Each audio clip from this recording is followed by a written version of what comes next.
поканувам сега професорот Петар Башевски да беседи за книгата на доктор Петар Поповски за Ѓорѓија Кастриот Искендер.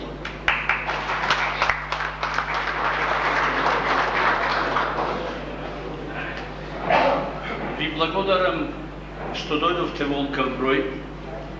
Многу ме радува што ве гледам од многу наши сегашни македонски градови, затоа што другите се најдуваат некаде за некои измислени граници. И кога еден писател македонски дојде кај мене на Елени Комаријово и ја прочита мислата што Тодор Петров предмалку ја кажа, дека Македонија е единствена земја во светот што самата со себе си се граничи, вели од каде ова го најде.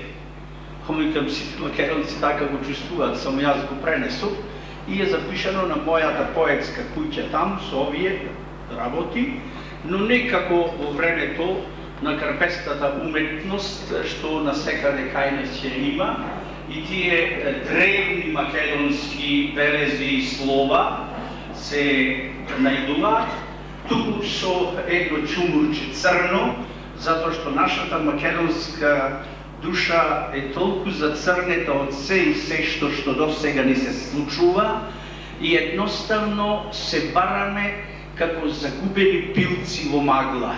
Оти никогаш, барем за сега, не сме имале достоинствен водач да ни го покаже патот. И кога ќе се најдел таков, одеднаш се најдувале некакви нерани мајковци и се разбира, немајќи храброст да го погледаат во очи, го убивале од грб. Како сите наши досега познати, не се убиени в гради машки, туку во грбот. Така и Гоце Делчев убиен, никој нека не се лаже дека турците начело со Хусеин Тефиков го убиле. Напротив, убиен е со два куршуми од некој од селото. Тоа во архивот во Анкара и во Стамбул постои. Меѓутоа, да не залетам многу, оти мојата природа е поетска. Ќе ви се растрепери душичкава Петре Башевска и не знам што ќе сакам да ви кажам, а што не. А сакам да ви кажам едно, дека и само неколкумина да сме, ќе сме сосема доволно да му покажеме на светот дека Македонија е древна, библиска земја, кој дома го има Евангелието, нека отвори во втората книга на Макавеите и там ќе го прочита. А знаете каде го нема? Во грчкиот превод го нема, изфрлено е, за да не бидат македонците библиски народ и Македонија да не биде библиска земја.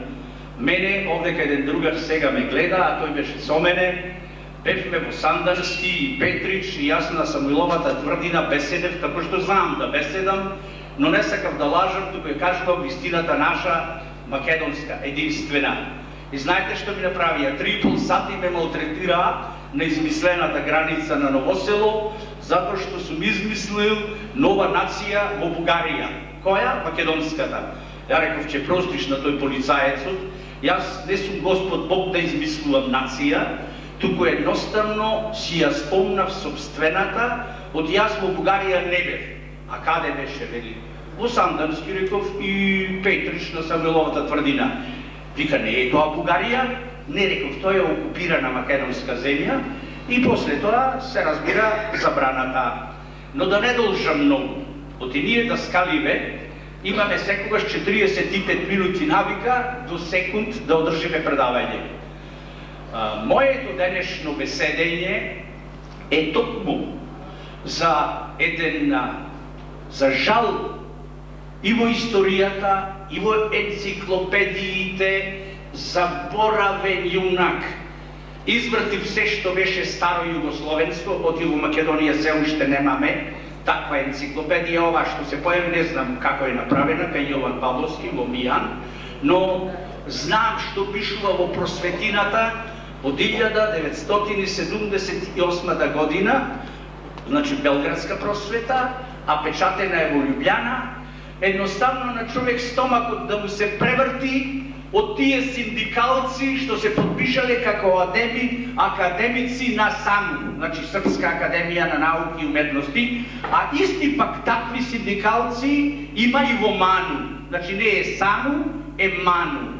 И сега нормално кога некој работите ги искриво колчува од личен интерес, а личниот интерес се пари, а образ никаков да се покаже пред било кој да е македонец, независно дали има титула академик, професор, амал нека е честна работа. Меѓутоа, да бидеш академик и да направиш едно такво злосторство јавно пред сите е, верувајте ми, за секако осуда.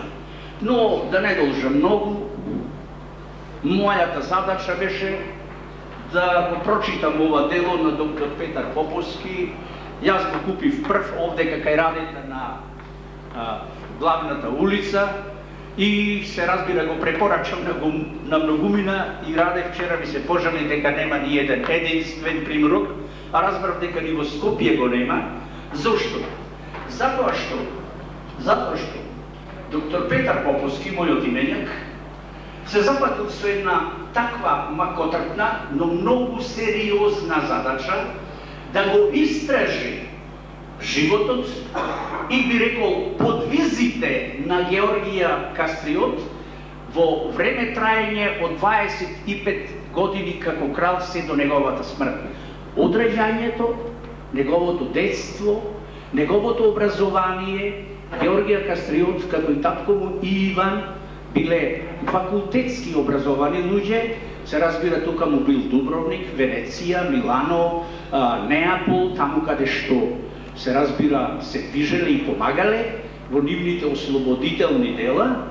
Меѓутоа, најмногу што мене од сето тоа ме погоди, што во тие енциклопедии никако не можев да го пронајдам ни по Георгија, ни Кастриот, ни Искендер, ништо.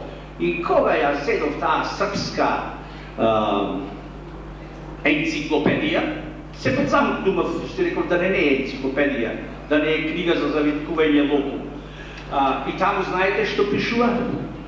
Под Скендербег го најдеш така едно 6 добреда и кога ќе дојде време ќе го прочитам.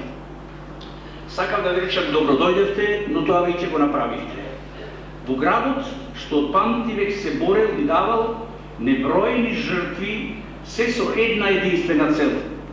Вистината за Македонија и македонците, низ милениуми долгата историја, да ги одбрани нашите цивилизацијски дострели.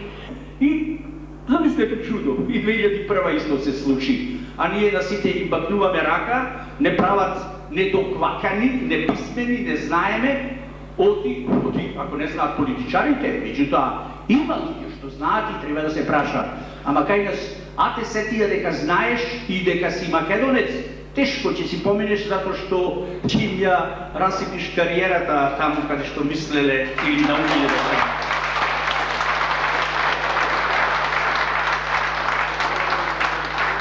Пред да започнам да зборувам за делото, за мене тоа мора да признам е величествен споменик подигнат до небеса вишни, посветено на големиот човек и воин, на големиот крал на Епир и Македонија Георгија Кастриот Искендер, вториот Александар Македонски, син на Ивана и Воислава.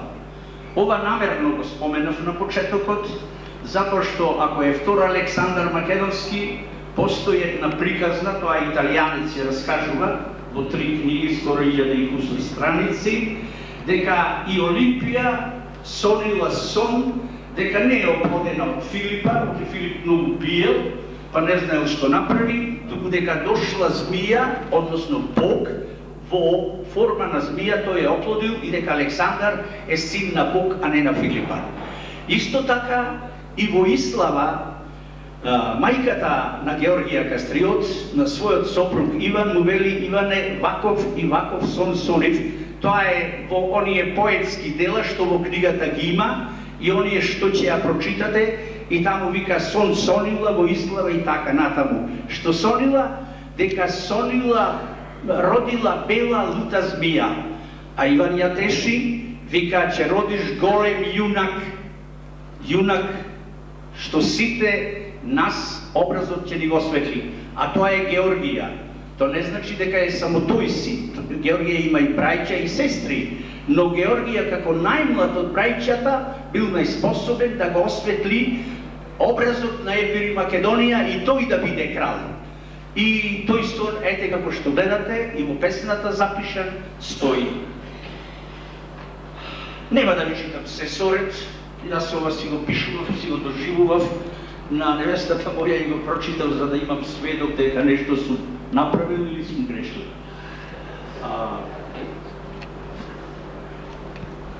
Со верба дека еден ден ќе се гордееме и со споменик подигнат на вториот Александар Македонски, како што гледате декларацијата беше прочитана и тоа ќе направиме. И тоа токму од родот на кастриотите, а ако се прашате од каде дошло тоа презиме Кастриот, кастриоти, нашиот автор, денешен славеник, доктор Петар Поповски, прекрасно тоа го објаснува од каде дошло Кастриот. Од кастрење, сечење дрва, кастрење, и ние ден денес викаме, нели? Кастрење, посебно оние што си се служиме сега со дрвот и нафтата и струјата се скапи, па научиме. Одам понатаму.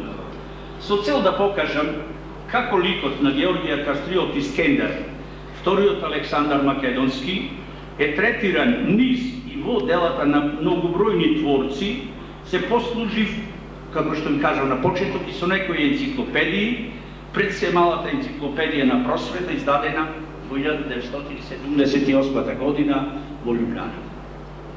И замислете што пишува во незе.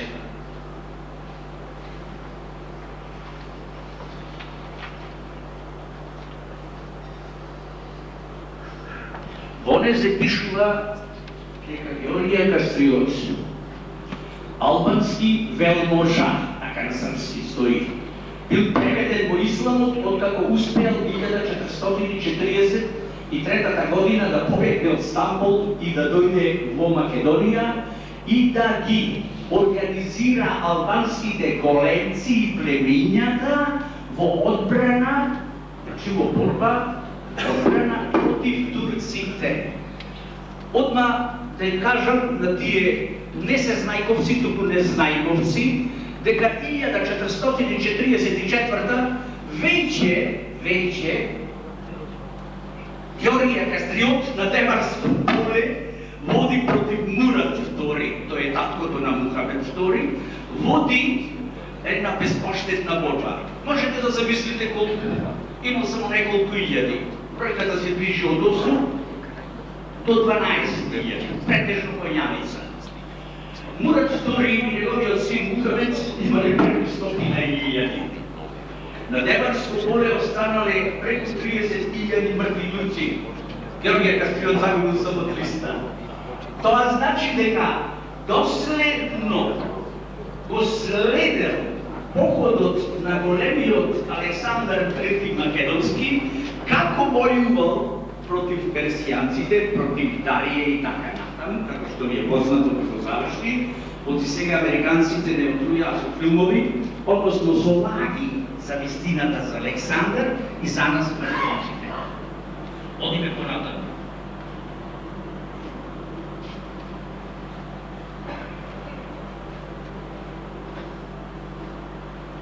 Не ви го читам текстот содржан во енциклопедијата, јако ми е напишан. Верувам дека многумина ја имате, ама јас мислам да си попалам малку оган кога ќе појдам во Мариото на Еленик, затоа многу добро ќе послушам. Да не трошам време.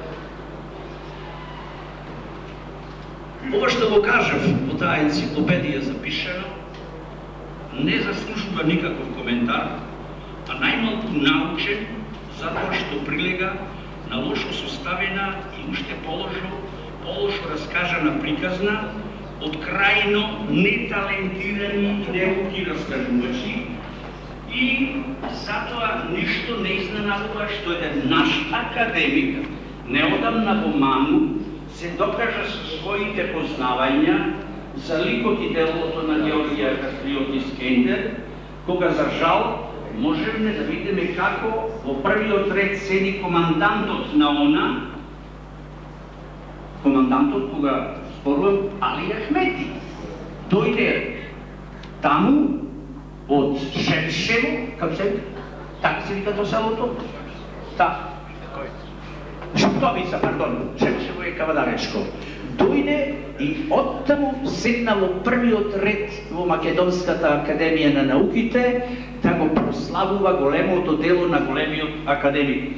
За жал, до тогаш ми беше голем пријател, се дружевме скоро 4 децении и на струшки вечери, па патувавме по светов заедно и така натаму. Ја представувавме Македонија. Малку ќе отстапам од тоа. Новинарот и промотор Љубомир Гајдов, кога беше промоцијата на делото во Скопје, кажа, а македонско сонце го обзнали тоа со следните зборови. Досега човекот се прикажуваше за голем македонец, а тој ти бил обичен трговец. Доволно лека го заклучам. Одам понатаму.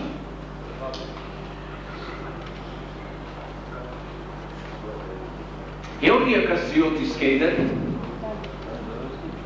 вториот Александар Македонски, овде малку поетски сум запишал, сум рекол, кој како усвитен метеор во полн сјај блесна на историската сцена. Немојте да мислите дека се ова мои зборови. Ги најдов луѓето што пишувале за него од белиот свет, а ние македонците не најдовме ни еден, барем еден убав збор да кажем. Со својот морал, тоа е заборавена именка кај нас, се измислена е. Со своите воени способности, со својата чудесна храброст, која изгледа баснословна. Зар не е баснословна со 12.000 души да војуваш против 120.000 и да загубиш само 300 души, а да убиеш преку 30.000? Па е, нормално што е. И вака вели, му припаѓа на бесмртниот ред на Плутарховите великани, но со верба во срцето и со христијански ореол околу главата, едва може да се поверува дека еден човек кој никогаш немал под своја команда повеќе од неколку илјади луѓе, кои не биле кој знае колку увежбани во военото дело, можел 24 години да им се спротиставува победоносно на турските војски, кои често ја пременувале бројката од 10 и повеќе пати. Ако имал тој 12.000, 10 и повеќе пати, имале тие исто 50.000, сигурно. Цела Европа треперела пред незадржливиот воинствен поход на отоманските калифи. А само во еден спореден агол на земјата биле разбивани и осуетувани тие огромни војски пред железната волја на еден човек, кој само со еден поглед ги претворил своите војници во херои. Извонредните стратегиски борби на Георгија Кастриот, неговата освојувачка красноречивост, тоа значи знаел и многу убаво да зборува и да ги убеди своите војници дека не мисли да се херои и дека никој нема да ги победи, а тоа било многу важно, неговата привлечност го поставуваат меѓу најзабележливите херои во сите историски епохи. Ова немојте да мислите дека јас го напишав. Јас само цитирам еден научник, а тој се вика Јулиус Писко, тоа е исто начело во книгата, тука доктор Петар Поповски убаво го пренесол тоа. Ако можел еден Јулиус Писко тоа да го пренесе, ние македонците одеднаш го направиме Шиптар. Како што гледате, тој си е православен македонец, од православно семејство. Погледајте го родословното дрво, ќе видите дека скоро 20 и кусур генерации кастриоти се и патриоти, се православни македонци, крстени, венчани и се разбира закопани по сите наши православни христијани христијански адети, што и ден денес се практикуваат. За жал, во едно време имаше некои големи политичари начело на оваа земја, како Лазар Колишевски и компанија, па не ги забранија црквите, ги оставија луѓето без душа и срце, а замисли иконите ги присвојуваат. А зашто им беа, ако не веруваат во тоа? Одиме понатаму. Доктор Петар Поповски слободно може да се каже дека со чувство и доблест на вистински истражувач се зафатил со голема и макотрпна работа, со страст и верба да ја докаже и да ја одбрани вистината за кралот на Епир и Македонија Георгија Кастриот Искендер, вториот Александар Македонски. Ова не смее да се пропушти. Вториот Александар Македонски. Тој Георгија заспивал со се она што било напишано од било кого за Александар Македонски, па дури и за Самуил, едноставно како да се пренесувала таа енергија од Александар на него, и тој така и војувал. Војувал со стратегија, со ум. Неговиот меч сечел по 3-4 глави. И се разбира, Мурат II го пишува: прати го тој меч, јако си ми крвен непријател, да видам како сече 3-4 глави. И Георгија, како голем джентлемен, повели, му го прајча мечот. После неколку месеци се враќа мечот назад со писмо дека тој меч не сечел повеќе од една глава. А одговорот знаете како бил? Зависи во кој раце бил.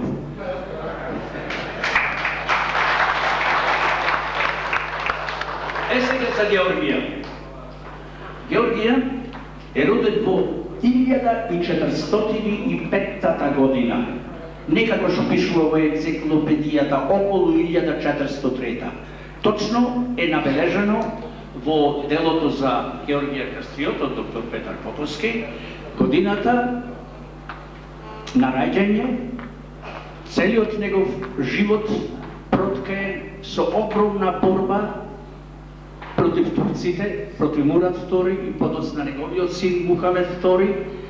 Можете да замислите да таков голем човек како што бил Георгија Кастриот, следејќи ги древните македонски традиции, не дозволувал да го викаат ни кнез, ни крал, туку си се опраќале едни на други по име.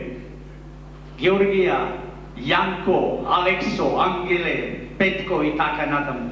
Можете да замислите, кралот го именуваат сите околу себе со неговото крстено име. Овде многу работи сум запишал, нешто ви кажав за тој Поповски. Ова што ни го нуди во неговото дело е најмалку работено 2 децении, 20 години, а може би повеќе. Ще речете како тоа, од каде дојде до тој заклучок. Да ви кажам, во книгата се поместени околу 2000 научни и стручни единици, книги, студии, оние што ги проучил од сите оние архиви каде што имал пристап да ги провери. Не работел туку така, туку многу студиозно, макотрпно, и верувам дека може би и самиот ќе потврди дека повеќе од 20 години има поминато со тие патувања, тие читања, препрочитувања, и се разбира, за да ни понуди едно вакво дело на 1164 страници, не е лесно, посебно знаат оние што пишуваат научни студии, дека секогаш мора да се повикуваат и на други автори, за да ги потврдат или за да ги негираат тие докази, ако некаде ги има или ги нема. Сега, што сум напишал овде? Во духот на старата, односно древната македонска традиција, и кралот Георгија Кастриот Искендер и неговиот татко Иван, што му го отстапил местото кнез, никогаш не биле именувани, значи ни татко му Иван, ни Георгија, исто така, како кнез или крал, туку со нивните крстени имена. Сега ќе речете, па одо што живееле овие, само кралувале? Не. Иван и неговите се занимавале со производство и пласман на сол. Соланите тие ги држеле. Дури ќе ви покажам дека толку биле внесени и го живееле православието, што Иван на Атос купува манастир и црква, со се пиргот, отецот знае што е пирг. Пирг е целиот имот што манастирот го поседува со ниви, лозја, шуви и така натаму, со своји пари и аманет оставен, кога неговите деца ќе ги нема веќе на овој свет физички, манастирот и се враќа на црквата. Зошто викаме Епир и Македонија? Сега слушаме од тоско-шиптарите и геновердитите дека Епир бил грчки, дека е шиптарски. Ништо од тоа нема вистина. Вистината е дека, например, Олимпија, мајката на Александар, е од Епир. Е сестра на другиот Александар, крал на Епир. Сега и станува и зет за ќерката Клеопатра, ама такви биле кралските времења, можеле сите да се женат како што сакаат, меѓутоа Александар од Епир загинува во Италија, која тогаш не постоела, постоеле градови, држави како ваму кај овие наши јужни соседи, како се вика, не се сеќавам за името.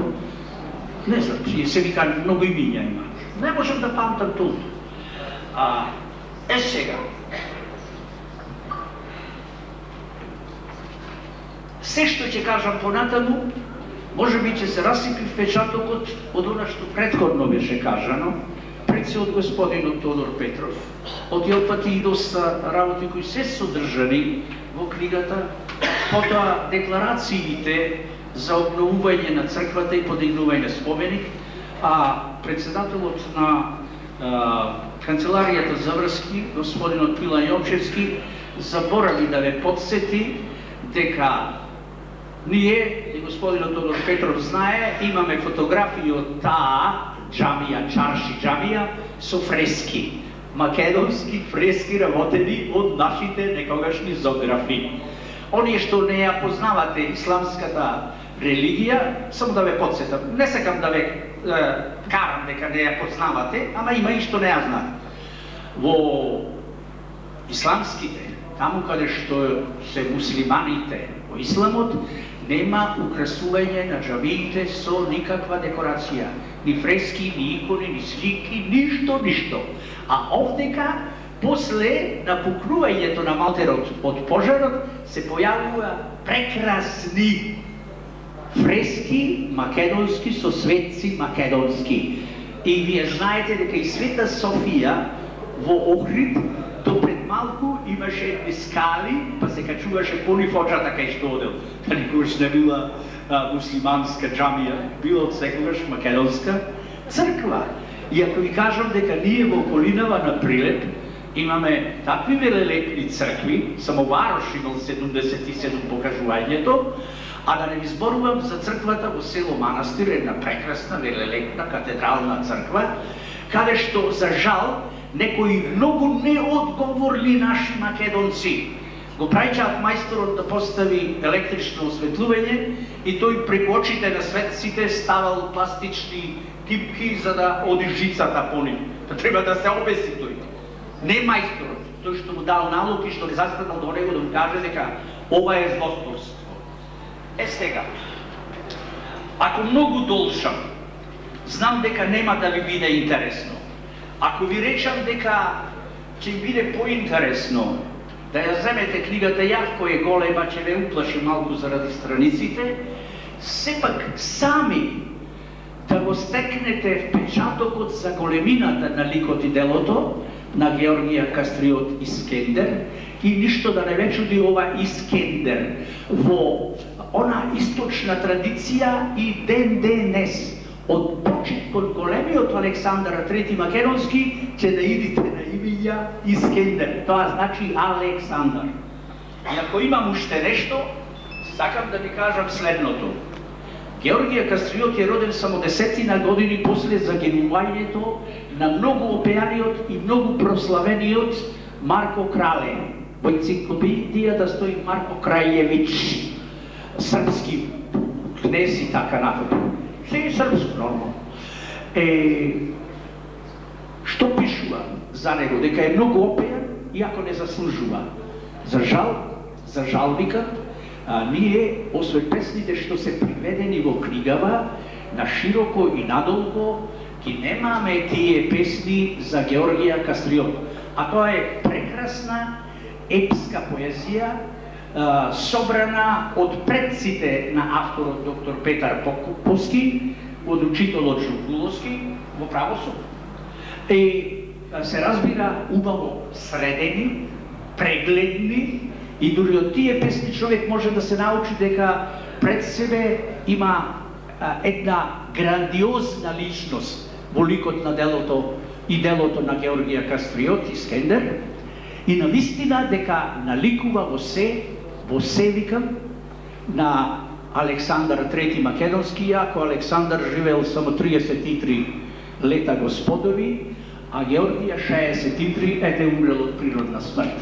За жал, тоа да не се случило, сепак ќе застанел начело на тогашната планирана алијанса, како крстоносците што го направиле, да го одбранат православниот свет, христијанскиот свет од османлиите. Но, ете, смртта го затекнала и одма да ви кажам дека сите нешта што беа кажани, ова да го додадам. 7 години турците и после неговата смрт не дошле до Кроја, до Леска и до другите места, не верувајќи дека Георгија Кастриот може да биде мртов. И кога веќе собрале сили да го направат тоа, го откопуваат. И во сандакот го најдуваат истиот меч што тој им го пратил таму. Тоа значи тој истиот што сече по 3-4 глави, а не ни една. И на крајот, ова викам за крај, инаку јас ако почнам да беседам, нема крај. Ама за да вие на некој начин стекнете добар увид, да знаете што и како, јас мислам сето она што доктор Петар Поповски ги има овие, јас барем ги ценам на 2 децении истражувања, доживеано, тој уште поубаво ќе ви каже, затоа што ни едни зборови не се доволни за една таква грандиозна личност да се каже точно што бил, кој бил и како бил.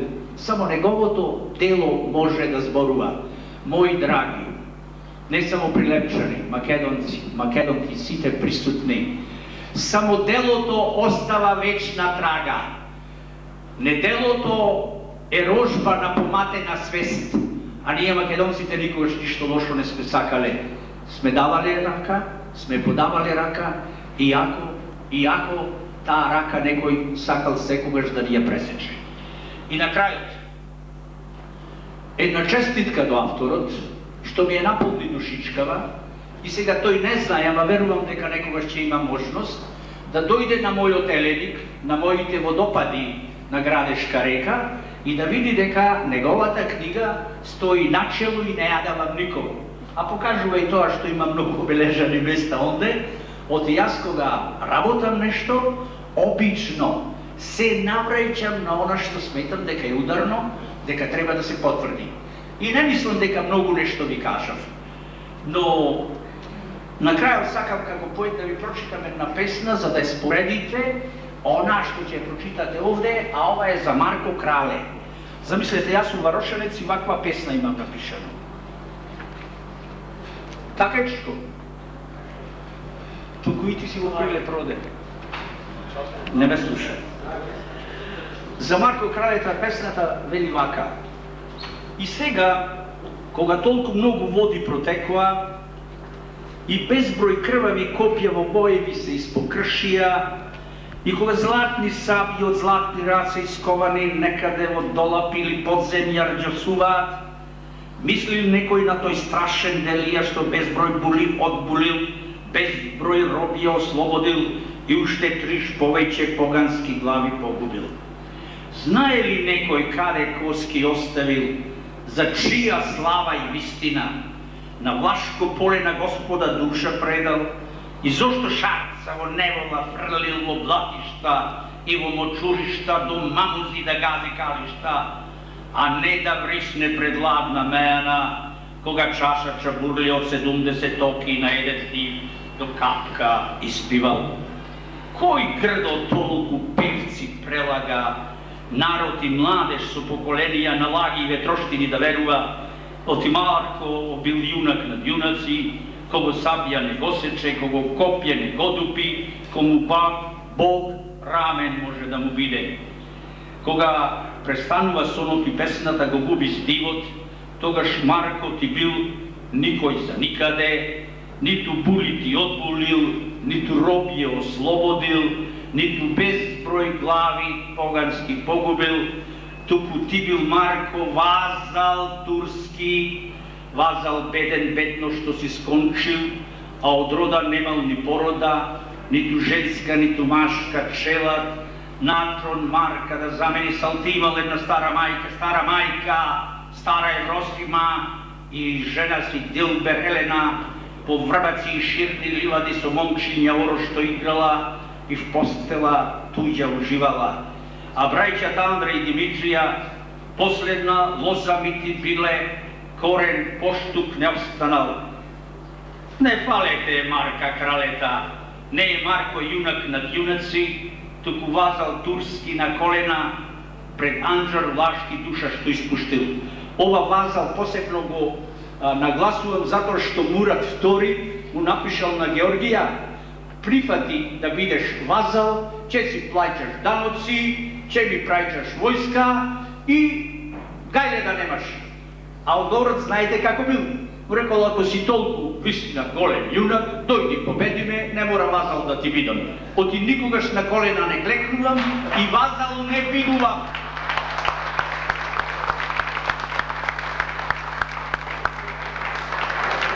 Благодариме на господинот Петар Башевски за инспиративната беседа за македонскиот крал Ѓорѓија Кастриот Искендер. Уште еден аплауз за него.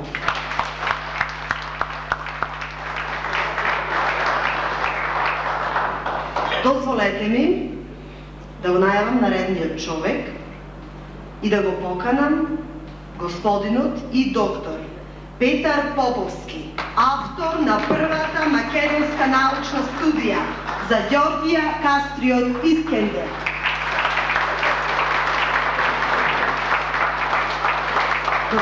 Господине Поповски, повелете.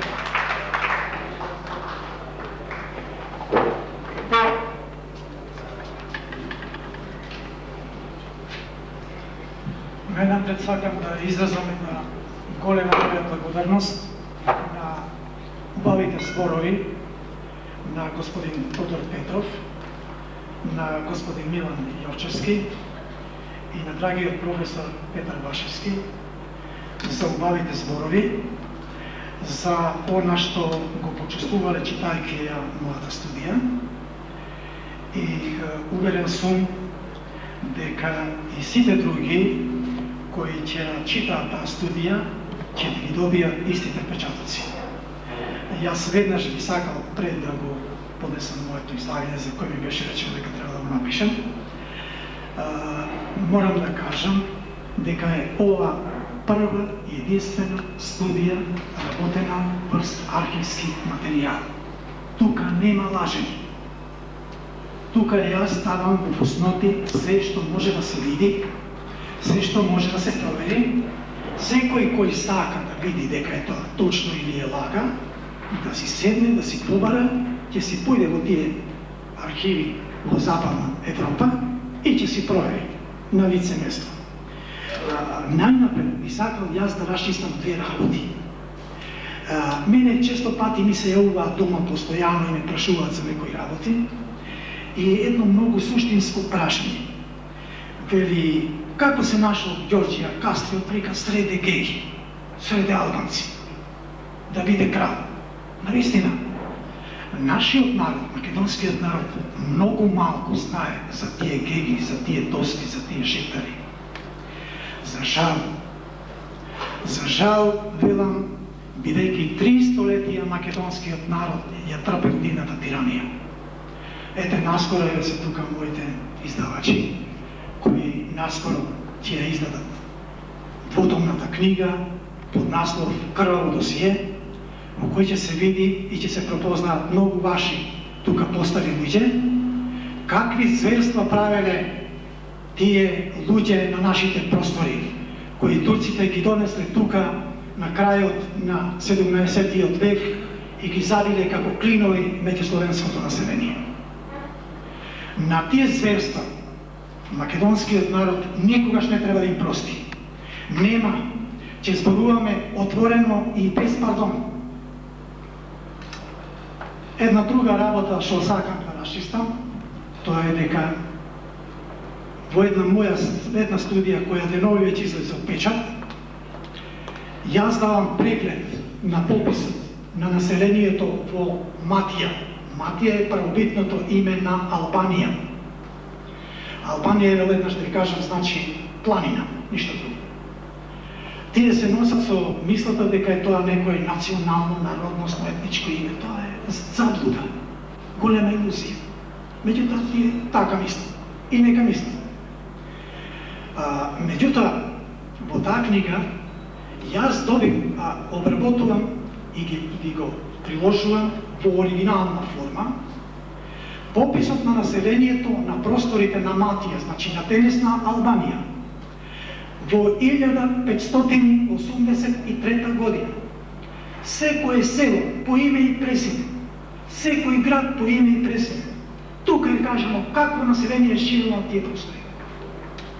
Мои пријатели, таму нема ни турски ни герки. Тоа се сите македонци. И самата топонимија и мапа сега ќе излезе во следнава книга на Албанија со чисто старомакедонска топографска номенклатура. Што значи дека тие простори од праисторискиот период биле населени со македонско и само македонско население. Јас се цитирам еден голем историчар, Хан, кој што вели во 1850 година, вика, ми предложија мене да станам консул, вика, Мускатар.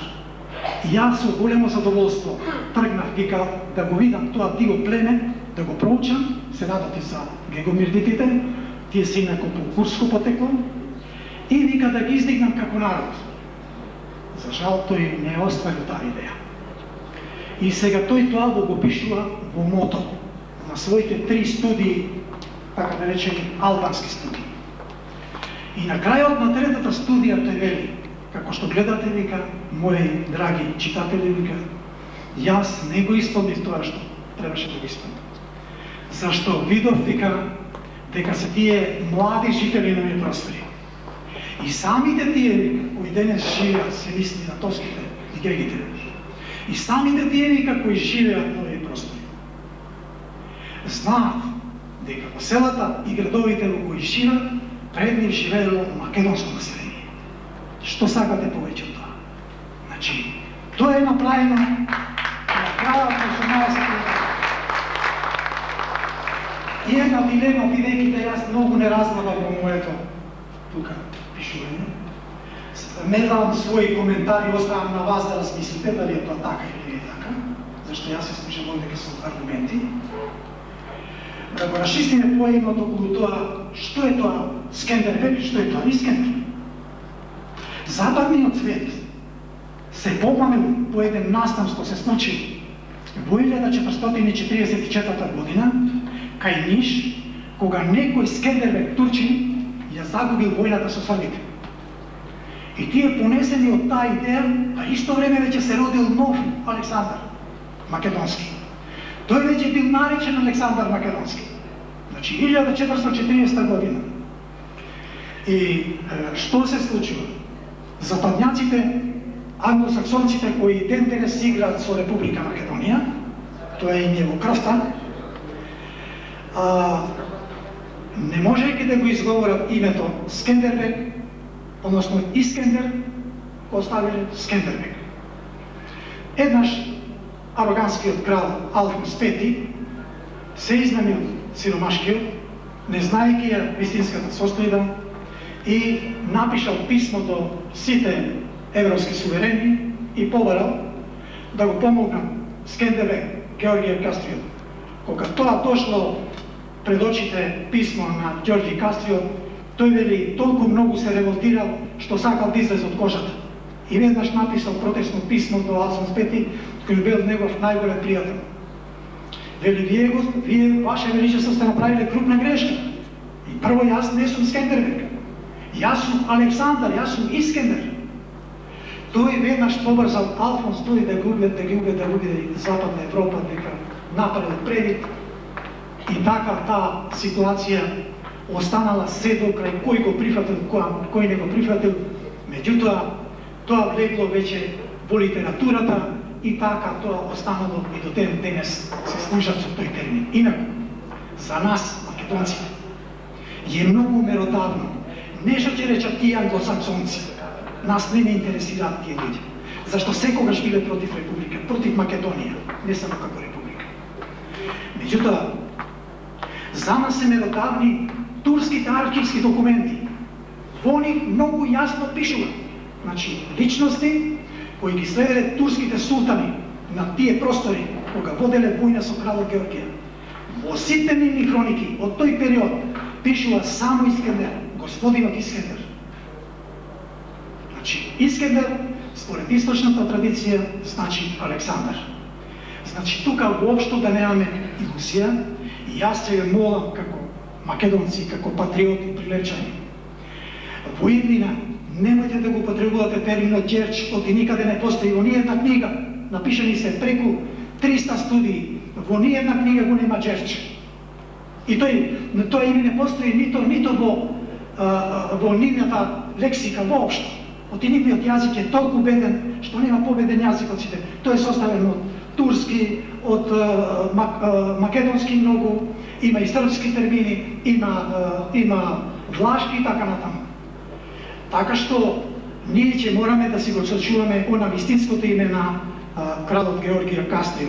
Јас преку средствата за информирање, преку Македонско сонце, списанието се обрати до јавноста, до комисијата која што има увид во градбата на споменикот на Ѓорѓија Кастрио во Скопје, да стои неговото вистинско име, зашто се друго ќе биде фалсификат, значи историски фалсификат.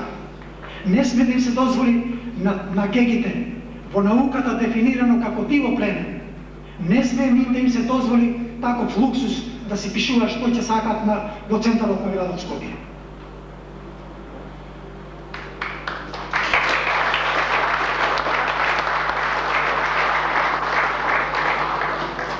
Значи, дефиниравме две работи.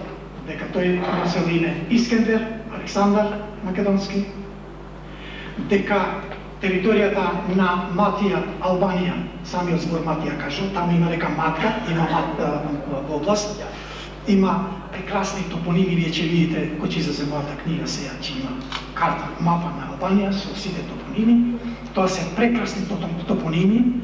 Тука ќе ги најдете имињата на сите градови во Македонија и во Егејска Македонија. Ние го имаме на север. Секој ден вие го слушате името Кукс. Не е тоа Кукс, тоа е Кукуш. Римјаните ги превеле на оригинал сите наши имиња на тие простори. Например, Белград, денешен Белград, е прекрстен во Албанон. А вие знаете, особено жените кои перат Албан, тоа е бело, чисто.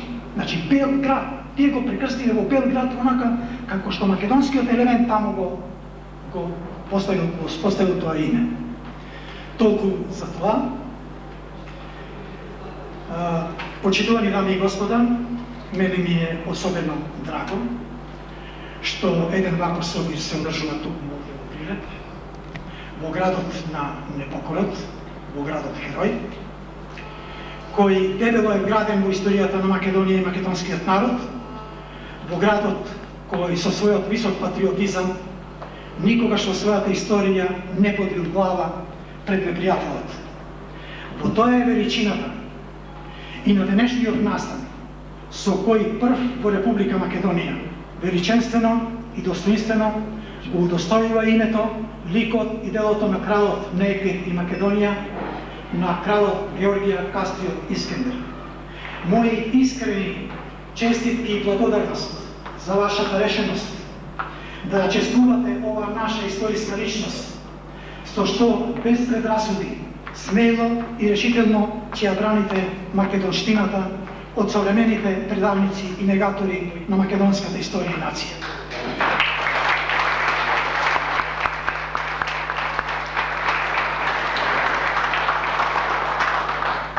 Ретко кој народ на нашата планета може да се пофали со толку богата историја, со толку значајни собитија, историски настани за нивните личности, како што е македонскиот народ. Звучи тревогласно, но тоа е историска вистина. Сака тоа некој да го прифати или не. Името Македонија или Зиден, или Александр Македонски, Јустинијан I, Шишман Мокри, цар Самуил, византиските императори од македонско потекло, сите од династијата Комнени, Алексеј I, Исак, Мануил, Јован и Михаил III Комнен, од сите од династијата на Ангел, Михаил I, Исак II, III, IV, Ангел, кнезот Водин. Јас ви ги поместил тука и сите императори византовски од династијата на Ангели и палеолозите. За некои може би тоа ќе биде претерано, но јас, истражувајќи за оваа студија, дојдов до сериозни сознанија за тоа дека тие имаат македонско потекло. Јас ги закапнувам сите тие византиски императори од македонско потекло во мојата следна студија, која исто така, тука се моите издавачи, скоро ќе ја издадат. А тоа е двотомна студија за македонската средновековна црковна дипломатија, со која македонскиот народ ќе се афирмира уште повеќе пред светот, како посебна нација, со посебна историја и со посебна наука. Јас во оваа прилика сакам да кажам и само еден податок, дека Ана Комнина, ќерка на Иван Комнен, била внука на синот на цар Самуил, Гаврил Радомир, што значи дека тоа била една фамилија. Јас би го спомнал тука и Јустинијан I, со кој, за жал и за голема несреќа, нашите архиереи, свештени лица, ја негираат таа личност, како личност која има огромно значење за историјата на македонскиот народ, за скопјанецот Јустинијан I, кој што Охридската епархија ја прогласил за архиепископија. Тој, како император на една голема империја, има своја цариградска црква, но тој до својата 30 и 131 новела вели: оваа црква ја формира за мојот народ, за македонскиот народ. Што сакате повеќе? Затоа, господина архиереи од Македонската православна црква треба да се преиспитаат и да го вратат лицето на Македонската православна црква, која се борела низ сите векови да се афирмира како чисто македонска црква. И многу важно е што овие сите императори, за некој може би ќе биде нелогично, но кој ќе прочитаат ќе видат. Сите овие императори, што ги спомнав јас, биле наклонети на македонскиот народ и многу повеќе почитувале Охридската патријаршија, одошто Цариградската патријаршија. Тоа е историски факт. Сите тие во минатото представувале неодменливи историски личности, поими и легенди од кои се воспитувале илјадници генерации. Оттаму не случајно и не без причина нашите соседи посегнуваат и присвојуваат многу наши настани личности, величајќи се себе си пред светот со туѓа историја, култура и традиција, присвоена на груб и непримерен начин. Разбирливо, зашто народ кој нема своја автентична, изворна историја, сушност и не е народ. Од тие причини, ние македонците,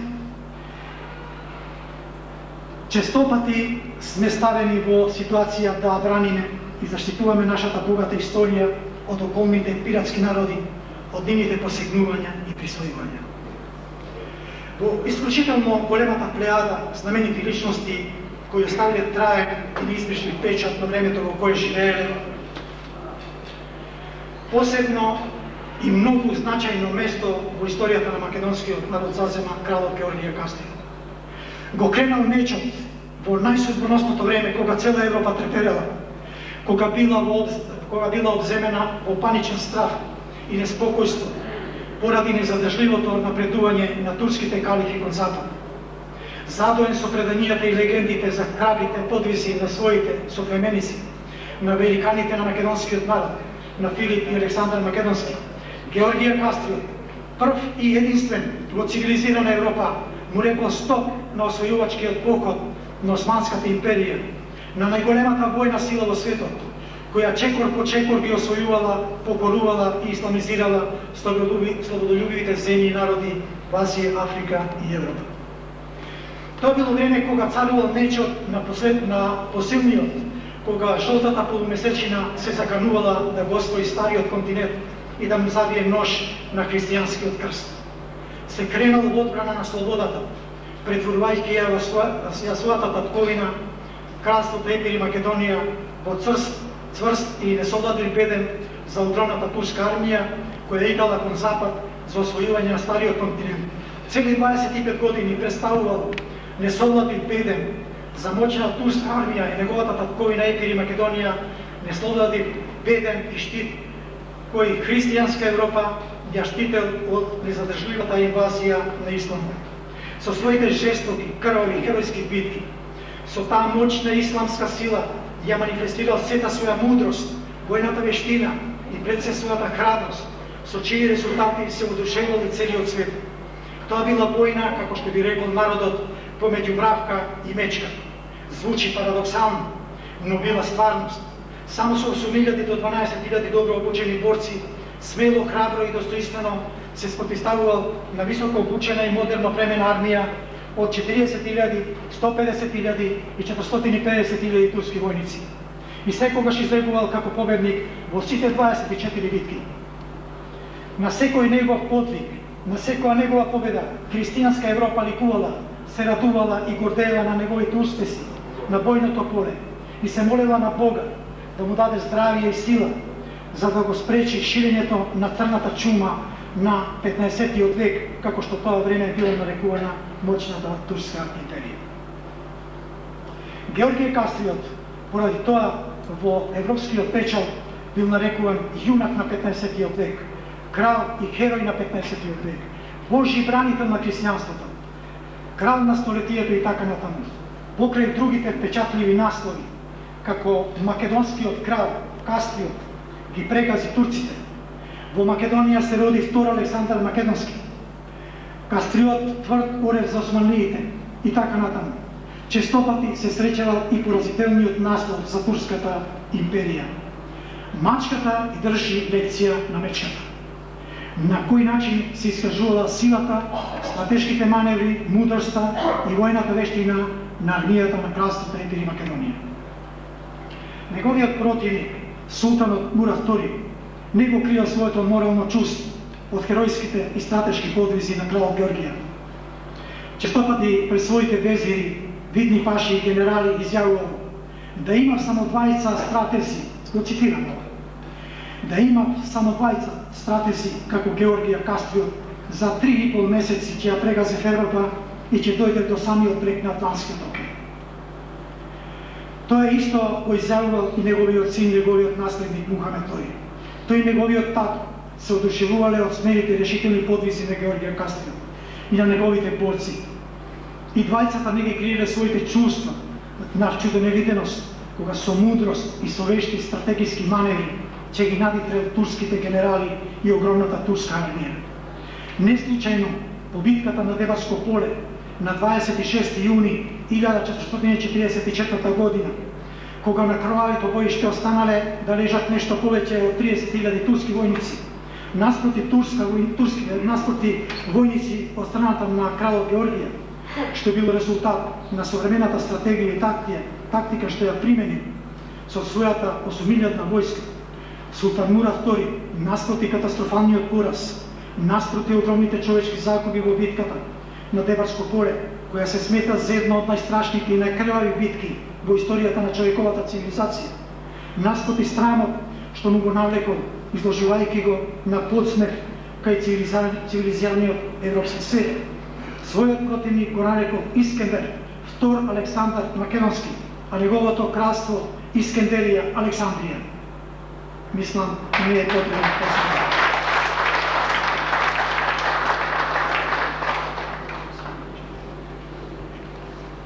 Несомнено, признаем што зборува за мудроста и способноста на овој прославен македонски великан, воин, црковно-просветен и културен деец, државник и народен херој. Спомнувам овде некои работи кои што не сум во состојба да го кажам. Не случајно бил наречен втор Александар, зашто турците совршено добро знаеле на која националност си припаѓа. Импозантните, колосални и блескави победи во борбите против неспоредливо надмоćниот непријател, Георгија Кастриот никогаш не си ги припишува себе си. На своите борци тој често изборувал: можам ли јас да си ги земам на себе името ослободител? Во никој случај. Јас не ви донесов на вас слобода, бидејќи ја најдов кај вас, кој се собравте околу мене, во вашето срце, на челото ваше, на вашите мечови копија, секогаш наоѓам само слобода. Да, вие сте тие, моите верни предани борци, што ја зачувавте слободата со толку слава и среќа. Тоа е цитатот, тоа што го рекол Ѓорѓе. Неговата скромност не дозволувала, како што го рече колегата Пашевски, не дозволувала никој да го словува со кнез или крал, туку со крстното име со Георгија, кој го сметал за близко, за свето и христијанско. Познатиот англиски историчар Сир Вилијамс Темпле во својата студија посветена на Георгија Кастриот вели: од сите монарси, видете, од сите монарси, вели, во Европа, единствено Георгија Кастриот заслужуваше да ја носи кралската круна. Сите други беа недостојни да се нарекуваат себе си цареви и кралеви. Кога Султан Мурад II го нарече втор Александар Македонски, на Георгија ми било многу драго, зашто му го завештал името на човекот што најмногу го сакал и ценел, на својот сонародник, на великанот во македонската историја, се чии биографски дела се застивал, читајќи ги и студирајќи ги неговите витешки подвизи во долгите зимски ноќи. Му причинувало големо задоволство кога неговите соработници, неговите борци и обичниот народ го ословува со титулата крал на Македонија, зашто постојано мечтаел за денот која ќе земе во прегатка целата својата тковина. Колку бил близко до таа цел, зборува и проект планот на папата Пие II, според кој по извонувањето на турците во Балкан, што се предвидувало да се изврши со крстоносна војна на европскиот христијански свет, на чие чело требало да застане самиот тој, по разграничувањето на окупираните територии, му била ветена етничка и географска Македонија, која требало да излегува на 8, а не на 3 мориња. Простете, не сте ви велам на 8, бидејќи постои артефакт. Постои мапа од 112 година, од Плини Толомеј, таму ќе видите во колор картата на Балканот, каде што Македонија е дадена од Јадранскиот брег до Црното море. Тука има 8 мориња. Можете да пресъберите некои атласи, ќе видите такива 8 мориња.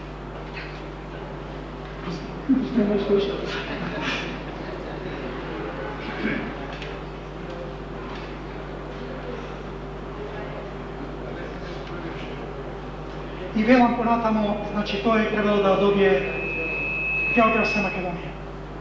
Не случајно и не без причина, зашто, како што вели италијанскиот писател од 16-тиот век, тој живеел некаде на крајот на 15-тиот и почетокот на 16-тиот век, една наша драгоценна личност на кој требала му подигнене споменик во Македонија.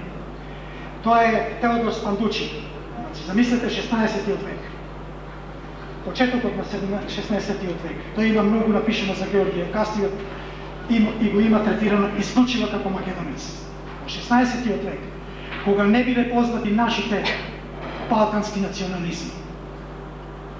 Се тој вели, сите европски монарси, сите европејци, целиот христијански свет знаат дека во неговите жили тече македонска слободолюбива крв. Значи, едно огромно признание со кое се идентификува националната припадност на Георгија Кастриот. Георгија Кастриот е роден во македонското властелинско христијанско семејство во село Симона, кај Кроја. Кроја била неговата престолнина. Северна Матија, денешна Албанија, на 18 ноември 1405 година. Токму тогаш кога турските инвазиони војски го освоиле Охрид.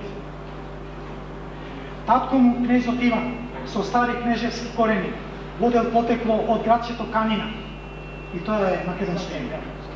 Западно од градот Белбек, денешен Берат, во Средна Матија, а мајка му Гојслава од село Градец Тетовско, исто така по потекло од македонско властелинско семејство.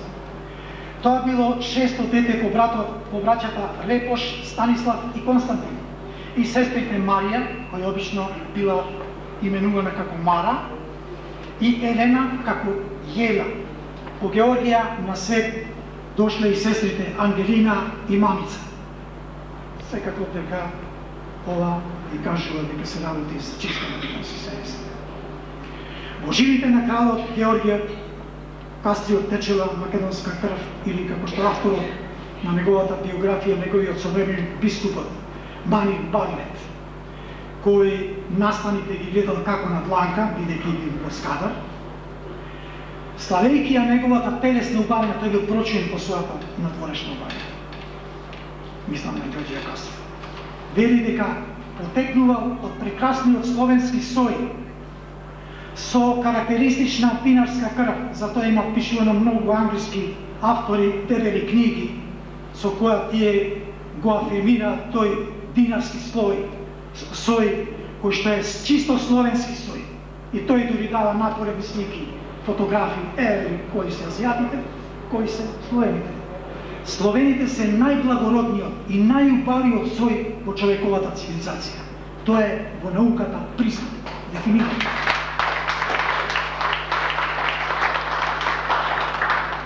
Неговата телесна убавина на многу пластичен начин се опишува и во неколку турски хроники од тој период, од автори, исто така негови современици, кои ги следеле турските походи кон Матија. Во хрониката Тук Ут Деварих, се вика таа хроника, анонимниот автор напиша: Господинот на Едвир и Арванија. Арванија го добила името по едно македонско мало племе таму, која подосна дури целата земја била наречена Арванија, или грците нарекле Арванон, но тоа наврво посута исчезнало. Меѓутоа, на Стефан Душев, кога ги освоил тие простори во Матија, во Албанија, тој ја именува исклучиво како Арванија. Никаде не стои Албанија. Господинот на Едвир и Арванија, во име Александр, во оригиналот Искембер, не Ескембер, имаше пријатна напорешност, чиј поглед предизвикува човек да се влюби во него, а неговото лице беше невидена убавина и красота. Италијанскиот писател Спандучи, кој го спомнам предходно, за кој се претпоставува дека го посетил семејството на кралот Георгија во градчето Трано, Јужна Италија, на оригинален начин го посведочува неговото македонско потекло. Во својата хроника, обнародена на почетокот на 16 век, замислите, на почетокот на 16 век, Георгија Кастриот цитира: Георгија Кастриот бил човек личен и храбар, кој бил од словенско потекло и толку многу бил заслужен што го ценеле и почитувале. Не само со неговите соплеменици мијаците во оригинал Мијакос, туку и сите други народи, та дури и турците. Георгија бил крал епирски, син на словенот Иван Кастриот, кој владеел со областа Матија, во оригиналот стои Ематхија и Уменестија. Мајка му била Воислава, исто така словенка, тире македонка. Од неговиот род, ќерка на еден господар од Полог, кој представува дел од Македонија. Мијаците и сите словени по род имаат многу причини што го слават и што пеат јуначки песни за Георгија Кастриот, тоа го прави денес и привет. Бидејќи се борел за заштита на словенството, на христијанскиот крст и за честната слобода, но и затоа што го носел најблагородното свето име во својот род, Георгија.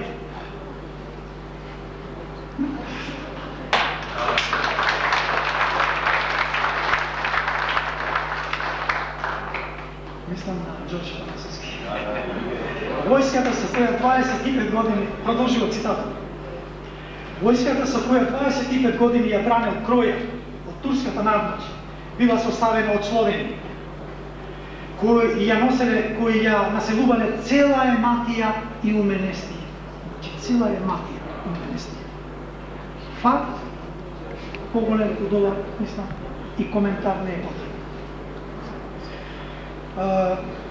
Мојот драг колега преска загатна една песна. Јас, дозволете ми да прочитам малце вака, за да видите колку бил мудар нашиот народ, колку бил висок неговиот гений, колку можел да добро да се изрази, колку можел да опише една ситуација. Меѓутоа, за жал, тој немаме ние многу време, да ќе направиме многу кратко, за да се види како течело тоа. И по тој стил се сите песни преку 32 огромни километарски. Во овој контекст би прочитал неколку строфи од една обемна епска песна во која на многу сликовит начин, дадена во алегорична форма, се говори за јунакот што се очекувал да дојде на свет. Испеана од неговите сонародници, веројатно во последните години од животот на Георгија Кастрио. Песната на мијачки дијалект гласи: Сон сонила Воислава кралица, сон сонила од сонце излашите. Ми родила бела лута змија, со крилјата епир покривала, со главата цареград допирала. Замислите до каде има влијание.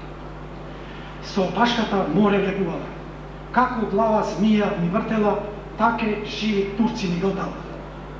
Проговара Иван Кастриота: Воислава, моја кротка жена, ми кажуваш со сорцицовина, си родила бела лута змија. Не плачи ми, Славо, не тожи ми. Ток радви се, Славо, весели се. Ќа ми родиш голема јунака. Голем јунак, јунак над јунаца. Ќа погубит клети османли, силни паши, аги и везени. Ќа растерат погани султани. Ќа истранит по земји рисјански, по рисјански, по муслимански, што немајат своја силна војска да пороби наше славно кралство. И така натаму, песната има многу. Кнезот Иван многу полагал на воспитувањето и образованието на своите деца. Сите негови синови се школувале во Венеција, каде посетувале високи образовни институции. Младиот Георгиј отишол уште на 12 годишна возраст, таму останал 7 години, покрај редовната настава во Венецијанската висока школа, што ја посетувале ученици од високата класа на општеството, венецијански племичи. Напоредно посетувал и војна академија, каде се обучувале кадри за војни старешини. По завршувањето на високите школи, младиот Георгија се вратил во татковината, каде што известно време останал крај татко си, наблюдувајќи го како ги извршува стопанските државничките работи. Своето слободно време го користел во читање книги, во најголем ден со воена содржина, кои ги набавил во Венеција, Милано и Виена. Тоа биле претежно книги на Јулије Цезар за крстоносните војни и за неговиот сонародник Александар Велики. Преданијата говорат дека вегнувал и станувал со книгата во рацете. Во неговата соба, до доцна во ноќите светело кандило. Во тоа време во мир и спокојство ги читал и студирал битките на најголемите светски војсковоци, за кои претпоставувал дека во блиска иднина ќе ги води против големата и моćна Османска империја. Како што Георгија го наблюдувал својот татко, така и кнезот Иван го наблюдувал својот син со цел да ги осознае неговите животни предиспозиции. Откако видел дека кај него постоела силна желба и љубов за раководење, што не било случај со неговите постари браќа, во 1427 година го поставил за управител на градот Тебар, на кој административен центар во тоа време му припаѓало властите Горна и Долна Крајна со големата тврдина Светиград, Гора, денес во Косово, градот Светиград, кој се сметал за втор Хилендар на Балканот, Дринковскиот басен и Горна и Долна река. Смртта на татко му Иван била трагична за епирското кнежество. Тој успел да се одржи среде непријатели, кои или љубомореле на неговите способности, или тежнееле да го покорат, но не и катастрофално да го поразат, бидејќи Георгија бил негова вистинска замена. Уште со стапувањето на кнежевскиот престол изработите цврсто во своите раце, не дозволувајќи им на надворешните непријатели да ги остварат своите освојувачки планови и апетити. Прва и основна задача му била да ги врати изгубените територии во 1413 година, кога со москавичен напад биле освоени од страна на турците и своите браќа пород македонците, да ги издадат. Му благодарим уште еднаш на господинот Петар. Ајде уште еднаш.